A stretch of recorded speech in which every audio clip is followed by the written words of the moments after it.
My sister Lena has always hated being introduced through someone else's money.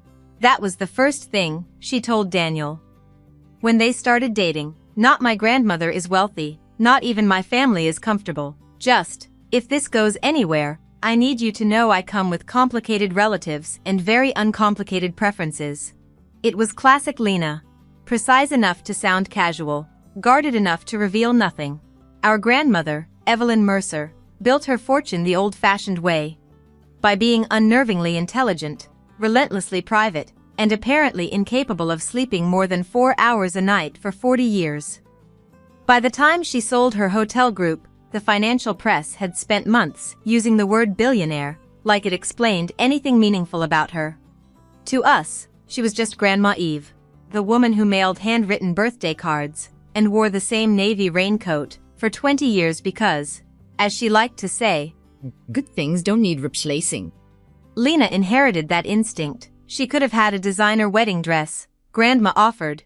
Instead, she chose a simple ivory silk gown from a local seamstress who'd altered my prom dress years earlier. No embellishment, no visible label, elegant enough to disappear if you weren't paying attention. Daniel's family noticed immediately. The comments started during cocktail hour, not loud enough to cause a scene, just sharp enough to travel. His aunt, all diamonds and brittle smiles, tilted her head and said, "Oh, how refreshingly modest." Another relative asked whether Lena had chosen minimalist chic because weddings were becoming so expensive these days. Someone else wondered aloud whether Daniel had offered to help cover upgrades. I watched my sister hear every word. She was standing near the bar, one hand resting lightly against her glass, smiling with that infuriating composure she'd perfected in adolescence. She said nothing. That worried me more than anger would have. Then came Daniel's mother. She approached our grandmother directly. Grandma was seated near the back, exactly where she'd requested, wearing her navy dress and the same pearl earrings she'd worn to every family event since 1998. Daniel's mother smiled the way people do when they believe they're being gracious. "And how do you know the bride?" Grandma glanced up. Before she could answer, Lena, who had apparently crossed half the reception room without my noticing, spoke first. "She's an old family friend." The lie landed softly, almost gently, and for a moment, I didn't understand. Then I saw it. Lena was protecting herself, not hiding Grandma, protecting the wedding from becoming a social spectacle the second anyone connected to Evelyn Mercer's face to the business magazines. Daniel's mother accepted the answer with a satisfied nod, as if some internal equation had been solved. The evening continued, dinner, toasts, a few more comments, each one carrying that same polished condescension, about simplicity, about starting small, about how admirable it was that Lena wasn't trying to marry above her means. Daniel heard some of it. I saw the tension in his jaw, but he said nothing, not then. And I think that silence hurt her more than the remarks themselves. Still, she waited, let them finish, let every assumption settle fully into place. Then, just before the final dance, she stood, walked calmly to the microphone, tapped it once. The room quieted. She smiled, but only faintly. "Before tonight ends, there's one announcement I'd like to make." Her voice was steady enough to still the room completely. "My grandmother has asked me to formally share some family news." Across the room, Grandma set down her champagne glass, no surprise on her face, only approval. Lena continued. "As of this morning, stewardship of the Mercer Foundation and its controlling hospitality trust has officially transferred to a new board."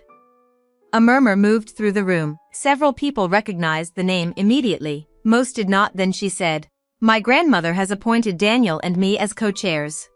Silence, Doppensel, immediate silence, and right on cue, as if rehearsed by the universe itself, a man near the entrance stood, gray suit, portfolio in hand, Martin Hale, Grandma's estate attorney. He'd arrived late from another event, and had been waiting quietly near the back. He stepped forward. Professional. Unhurried. Mrs. Mercer requested I provide signed confirmation for any family members who had questions. That was the moment. Not Lena's words, his presence. The unmistakable authority of legal documentation entering a room built on social performance. I watched Daniel's mother's face change first. Not dramatic shock. Something narrower.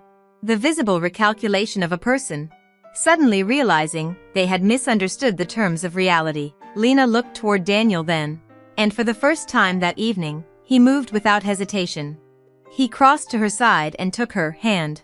Not possessively, not performatively, just clearly, publicly, a choice made too late to erase his earlier silence. But not so late it meant nothing. Later, after most guests had left, I asked why she'd waited. Why she'd let it go that far. She shrugged. If people reveal themselves on partial information, she said, slipping off her shoes, it's useful to let them finish.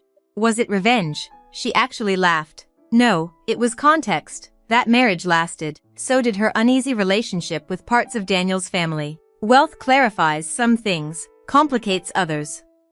But I think about that night often, about my sister in her simple dress, standing perfectly still while people measured her worth against the wrong scale.